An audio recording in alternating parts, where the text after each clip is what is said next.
1,00,000 మంది శివభక్తులతో కలిసి మహారుద్రాక్ష పూజలో పాల్గొనండి. వెంటనే కాల్ చేసి మీ పేరును నమోదు చేసుకోండి. సియా గోయల్, కేతన్ అగర్వాల్, చేతన్ చౌదరి. ఈ ట్రయాంగిల్ కేసు అనాలా, గేమ్ అనాలా అర్థం కాదు. ప్రియుడు చేతన్ చౌదరితో కలిసి కేతన్ అగర్వాల్ని హతమార్చింది Siya Goyal. Welcome to Suman TV. నేను మీ రజనీరమ. కట్ చేస్తే మనకి ఇది తెలిసిన కేసే. రోజుకొక ట్విస్ట్ బయటకు వస్తుంది, రోజుకొక రహస్యము బయటకు వస్తుంది, రోజుకొక క్లూ బయటకు వస్తుంది.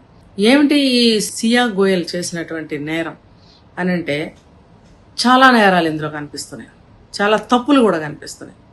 ఎంతమందిని ఈమె మోసం చేసింది అనేది కూడా తెలుస్తుంది. ఇక్కడ ప్రియుడు చేతన్ అగర్వాల్ని కూడా మోసం చేసినట్టే ఒక రకంగా లెక్క. ఇక్కడ కేతన్ అగర్వాల్ని ఫిబ్రవరిలో ఎంగేజ్మెంట్ చేసుకుని నవంబర్లో డేట్ ఫిక్స్ చేసుకున్నారు పెళ్లి కోసము.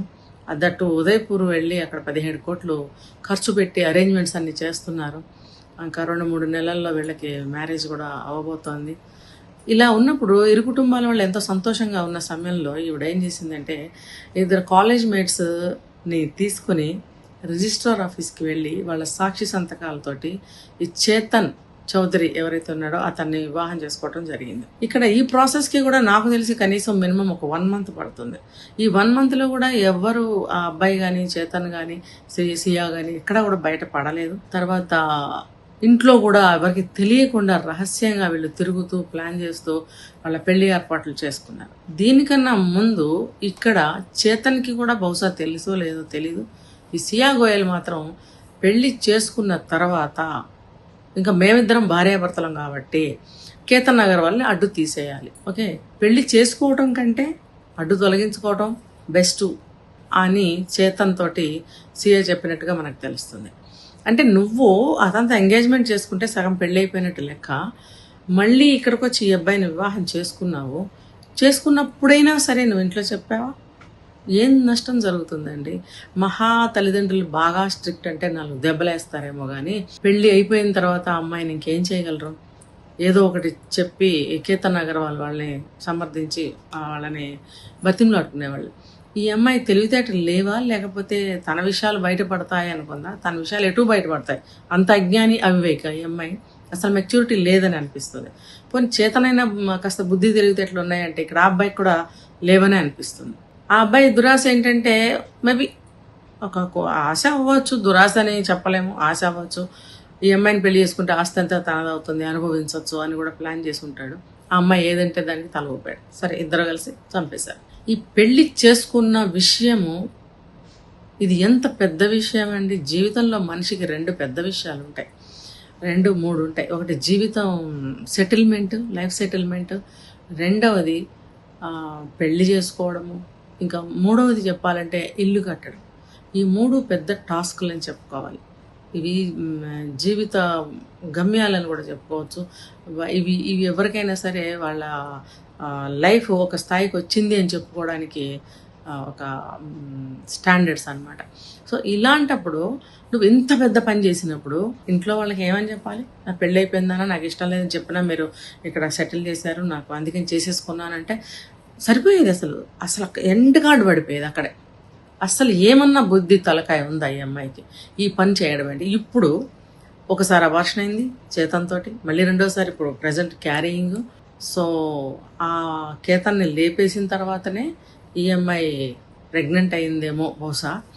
ఇప్పుడు తను ఏమనుకుంటుందంటే, అమ్మాయి నాకు పెళ్ళైపోయింది, నేను తల్లిని కూడా కాబోతున్నాను, ఓకే, నాకేది అడ్డు రాదు, బాగుంది, ఇక్కడి వరకు బాగుంది. కానీ ఏది నువ్వు నిలబెట్టుకున్నావా? పోనీ చేతంతోనైనా బంధాన్ని నిలబెట్టుకున్నావా? బిడ్డ తల్లివి కాబోతున్నావు. నీకు అసలు ఏమన్నా జ్ఞానం ఉందా? అమ్మాయిలందరికీ నేను చెప్పేది ఏంటంటే, మీకు కానీ ఇలాంటి సమస్య ఎదురైనప్పుడు, మీరు తల్లిదండ్రుల పరువు ప్రతిష్టలను కూడా దృష్టిలో పెట్టుకోలేని దుస్థితిలో మీరు ఉన్నప్పుడు, మీ కెరీర్ ఏమైపోతే అయిపోని అనే దౌర్భాగ్యంలో మీరు ఉన్నప్పుడు కూడా తల్లిదండ్రులకి మీరు ఇష్టం లేకపోతే చెప్పండి అమ్మ. అబ్బాయిలైనా సరే చచ్చిపోటాలో చంపేయడాలో చేసి సమాజానికి, కుటుంబానికి, మీ జీవితానికి కూడా నాశనం చేసుకోవద్దు. సమాజంలో మీరు తలెత్తుకోలేరు. ఇప్పుడు జైలు పాలు. తల్లిదండ్రులు కూడా తలెత్తుకోలేరు. వారు జీవితకాలం సంపాదించిన పరువు ప్రతిష్టలు, ఆ సంపాదనలు ఏవైతే ఉన్నాయో అవన్నీ కూడా నేలపాలైనట్టే కదా. మళ్ళీ తిరిగి పరువు సంపాదించుకోవాలంటే జన్మకు అయ్యే పనేనా నువ్వు చేసిన పనికి? సియాగోయల్ని నేను ప్రశ్నిస్తున్నా. ఇదే ప్రశ్న ప్రతి అమ్మాయికి అబ్బాయికి చెందుతుంది. కాబట్టి మీకు ఏమాత్రం ఇష్టం లేకపోయినా ఎదిరించండి. ఎదిరించడంలో మీకు పరువేం పోదు. ఈ పనులు చేస్తేనే మీకు పరువులు పోతాయి, మీవి పోతాయి, మీ జీవితాలు పోతాయి, తల్లిదండ్రుల పరువు ప్రతిష్టలు పోతాయి. ఇక్కడ కేతన్ అగర్వాల్ కుటుంబం కూడా పరువు పోగొట్టుకుని తల ఉంచుకున్న పరిస్థితి. ఆ కేతన్ తండ్రి ఎవరైతే ఉన్నారో అతను ఒక పక్కన తండ్రిని కూడా పోగొట్టుకున్నారు, ఒక పక్కన కొడుకుని పోగొట్టుకున్నారు. ఈ సియాగోయల్ని నేను ప్రశ్నిస్తున్నది, తిరిగి వాళ్ళిద్దరిని తీసుకురాగలవా నువ్వు? ఈ కేతన్ అగర్వాల్ తాతగారు ఎవరైతే ఉన్నారో ఆయనకు పరువు ప్రతిష్టలు పోయిన ఫీలింగ్ ఉండి ఉండొచ్చు. ఎంతో ప్రేమగా పెంచుకున్న తన వంశం మనవడు, చెట్టంత మనవడు కళ్ళ మీద కూలిపోతే కూడా తట్టుకోలేకపోయి ఉండొచ్చు. ఇక తండ్రిగా అతని బాధ మన వర్ణనాతీతం.